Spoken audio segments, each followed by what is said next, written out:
সীমান্তে প্ররোচনায় ঢাকার ভরসা দুষ্কৃতী। গ্রামবাসী পাচারকারীদের ঢাল ইউনূস সরকারের। ভারত বাংলাদেশ সীমান্তে অশান্তি চক্রান্ত। বিএসএফ এর উপর হামলা পাচারকারীদের। মালদা মেখলিগঞ্জে কাঁটা তারে বাধা বিজিবি। উত্তেজনা ছড়াতে বিজেপির হাতিয়ার গ্রামবাসীরা। এবার যুদ্ধ জিগির ইউনূসের স্বরাষ্ট্র উপদেষ্টার। আমাদের বিজিবি খুব শক্ত অবস্থান নেওয়ায় তারা এই জায়গা থেকে কাজ বন্ধ করতে বাধ্য হয়েছে। আমাদের বর্ডারে প্রচুর শক্তি আছে এবং আমার জনগণ হলো আমার বড় শক্তি। সীমান্তে উস্কানির পর এবার হুমকি। কাঁটাতার নিয়ে সরাসরি হুমকি ইউনূস সরকারের। কাঁটাতার বসাতে দেওয়া হবে না বলে হুমকি বাংলাদেশের স্বরাষ্ট্র উপদেষ্টার। আজব দাবি। কয়েকদিন ধরেই সীমান্তে উস্কানি বাংলাদেশের। একাধিক সীমান্তে কাঁটাতার বসাতে বাধা। ৪,১৫৬ কিলোমিটার সীমান্তের ভিতরে ৩,২৭১ কিলোমিটার খানে তারা কাঁটাতারে বেড়া দেওয়া সম্পন্ন করছে। বাকি আছে ৮৮৫। এই বিগত সরকারের আমলে ২০১০ সাল থেকে ২০২৩ সালের ভিতরে এরা কতগুলি অসম কাজ ইন্ডিয়ার করা উচিত হয় না, তাদের কতগুলি একটা সুযোগ দিয়েছে। চলমান যেটা ঝামেলা দেখা দিতেছে, একটা হলো যে চাপাই নবাবগঞ্জে একটা ৩ বিঘা করিডোরের ওখানে, নওগাঁয় একটা পত্নীতলার ওখানে একটা আছে, আর লালমনিরহাটে। তো আমাদের বিএসএফ বিজিবির ভিতরে একটা আলোচনা হয়েছে, এই কাজগুলি তো আমরা করতে দিব না। Effectively addressing the challenges of smuggling, movement of criminals and trafficking. We have an understanding with regard to fencing the border for security. Our two border guarding forces, SF, GB, have been in communication that understandings will be implemented and that there will be a cooperative approach to combating crime. সীমান্তে প্ররোচনায় ঢাকার ভরসা দুষ্কৃতী। গ্রামবাসী পাচারকারীদের ঢাল ইউনূস সরকারের। ভারত বাংলাদেশ সীমান্তে অশান্তির চক্রান্ত। বিএসএফ এর উপর হামলা পাচারকারীদের। মালদা মেখলিগঞ্জে গত কয়েকদিন ধরে, গত সোমবার থেকে যে ছবি আমরা দেখছি, কাটা তারে বাধা বিজেপির। উত্তেজনা ছড়াতে রীতিমতো বাধা দেওয়া হয় বিজেপির তরফে। এই মুহূর্তে আমার সঙ্গে আন্তর্জাতিক সম্পর্ক বিশেষজ্ঞ ঈশানী নস্কর রয়েছেন। ঈশানী, গত কয়েকদিন ধরে আমরা দেখছি অশান্ত বাংলাদেশ গত অগাস্ট থেকে, কিন্তু কয়েকদিন থেকে দেখা যাচ্ছে যে চীনের সঙ্গে বাংলাদেশের সখ্যতা বাড়ছে।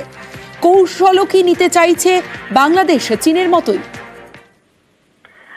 দেখুন, চীনের বাংলাদেশের সঙ্গে সম্পর্ক বা সখ্যতা তো আজকের নয়, অনেক দিনের।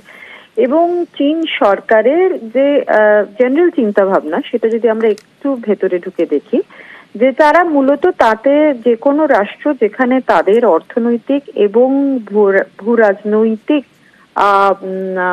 ইন্টারেস্ট আছে, সেই সকল রাষ্ট্রতে তারা অবশ্যই সেই রাষ্ট্রকে তারা সবসময় তার পাশে থেকেছে। যেমনি পাকিস্তান, একসময় শ্রীলঙ্কাকেও আমরা দেখেছি, এবং বাংলাদেশেও কিন্তু শেখ হাসিনার আমল থেকেই কিন্তু চীন অনেক ধরনের ইনভেস্টমেন্ট করে রেখেছে। ফলে এই সরকার, অর্থাৎ হাসিনা সরকার চলে যাবার পরে বর্তমান সরকার, ইউনূস সরকার যে সরকার, যেমন যার সম্বন্ধে নানা রকম কথা আমরা শুনতে পাচ্ছি, বেশিরভাগটাই খারাপ, কিন্তু তা সত্ত্বেও কিন্তু চীন মোটামুটি বাংলাদেশের সঙ্গে সখ্যতা বজায় রাখবে, এটাই আশা করা যায়।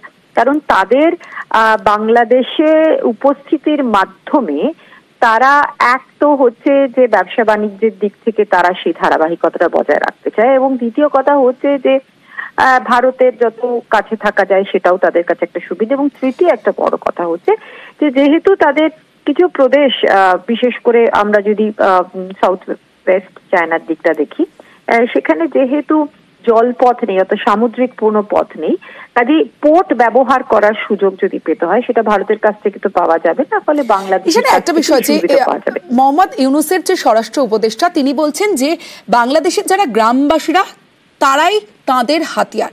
তাহলে কি চীনের মতোই করার চেষ্টা করছে গ্রামবাসীদের? না, দেখুন, অ্যাকচুয়ালি কি অর্থে ইউনূস সাহেব তাদেরকে গ্রাম মানে হাতিয়ার হিসেবে ব্যবহার করবেন সেটা ইউনূস সরকারই জানে। কারণ চীনের ইতিহাস বা চীনের আমরা যদি মানে তাদের যে কমিউনিস্ট সিস্টেমটা দেখি, সেইখানে ঠিক আমার মনে হয় না এই দুটোকে একভাবে দেখা যাবে। যদি মানে এক সময় তো আমরা এটাও ইতিহাসে দেখেছি যে বাংলাদেশের মুক্তিযোদ্ধারা সাধারণ মানুষও ছিলেন, কিন্তু সেই ইতিহাসটা কিন্তু ইউনুস সাহেবের এই চিন্তাধারা বা এই ফ্রেমওয়ার্কে ফিট আপ করে না। কারণ তিনি যে মানে বলছেন যে দেশের মানুষই তাদের নিশ্চয় প্রত্যেকটি দেশের মানুষ তো তাদের একটা জোরের জায়গা, প্রত্যেকটা রাষ্ট্রের জোরের জায়গা হয়, কিন্তু সেটাকে উনি কি হিসেবে ব্যবহার করতে চাইছে এবং বাংলাদেশের কি সব মানুষই কি ইউনুস সরকারের বা ইউনুসের চিন্তা ভাবনার সঙ্গে একমত প্রকাশ করছে, এটাও ভাবনা চিন্তার মধ্যে কিন্তু রাখতে হবে। কাজে চীনের মডেল ভেবে যদি ইউনুস সরকার ভাবে যে বাংলাদেশে সেই ধরনের মানুষদেরকে কাডারশিপে নিয়ে চলে যাওয়া যাবে বা এই ধরনের আর্মি তৈরি করা যাবে, আমার মনে হয় না সেটা অত সহজ হবে। ঈশানী, আরো একটা বিষয় যে বারবার আমরা দেখছি যে যুদ্ধ জিগির বাংলাদেশের, এবং হাসিনা সরকারের পতনের পর থেকে যদি আমরা দেখি বাজারের রীতিমতো আগুন। শুধু তাই নয়, পণ্যের দাম বাড়িয়েছে, প্রায় 100 পণ্যের দাম বাড়ানো হয়েছে। অন্যদিকে শিল্পপতিরা পর্যন্ত বলছেন এক্সিট পলিসি দিন। সেক্ষেত্রে মানুষের নজর ঘোরাতেই কি এই যুদ্ধ জিগির? এই যুদ্ধজিগির ব্যাপারটা না, হ্যাঁ, এটা খানিকটা আপনি ঠিকই বলছেন। আমরা যেটাকে বলি রেটোরিক্স, যে হঠাৎ হঠাৎ আমরা একটা আস্ফালন করি, যে রাষ্ট্র বা কোনো সরকার আস্ফালন করলো, যে আমরা যেটা একটুখানি হালকা ছলে বলে হাল্লা চললো যুদ্ধে, কিন্তু সেটা তো বাস্তবে কত কি সম্ভব? যে দেশের ভিতরে অর্থনৈতিক পরিস্থিতি এতটাই ভঙ্গুর আপনি যেটা বলছেন, এবং মুদ্রাস্ফীতি এমন একটা স্তরে গেছে যে IMF কে বেল আউট করতে হতে পারে, এবং IMF বেল আউট করলে কি শর্ত দেবে আমি জানি না, কিন্তু এই পরিস্থিতিতে যুদ্ধ জিগির করলে কি হবে? মানুষের দৃষ্টিভঙ্গিটা সেদিকে চলে যাবে, এক ধরনের ন্যাশনালিস্টিক রেটোরিজমের তৈরি হবে। সত্যিই কি যুদ্ধ করা সম্ভব ইউনুস সরকারের পক্ষে? সত্যিই কি ভারতের সঙ্গে যুদ্ধে জড়িয়ে পড়া সম্ভব এবং সেই যুদ্ধ কি টানা যাবে?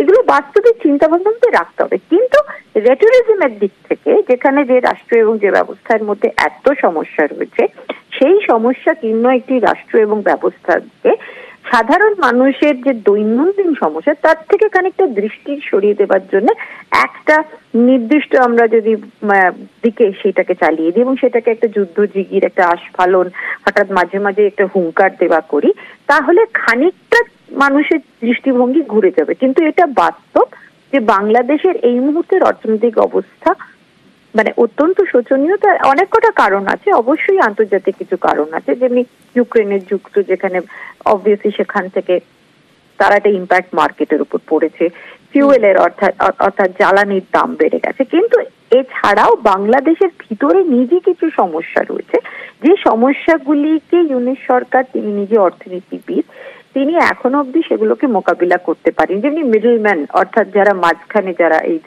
আছে, একটা দালাল চক্র মতো রয়েছে, নানা জায়গাতে মিডলম্যানের সেক্টর আছে, কারাপশনের সমস্যা রয়েছে, এবং কনজিউমার প্রাইসেস CPI ইন্ডেক্স সেটা তুঙ্গে উঠে গেছে।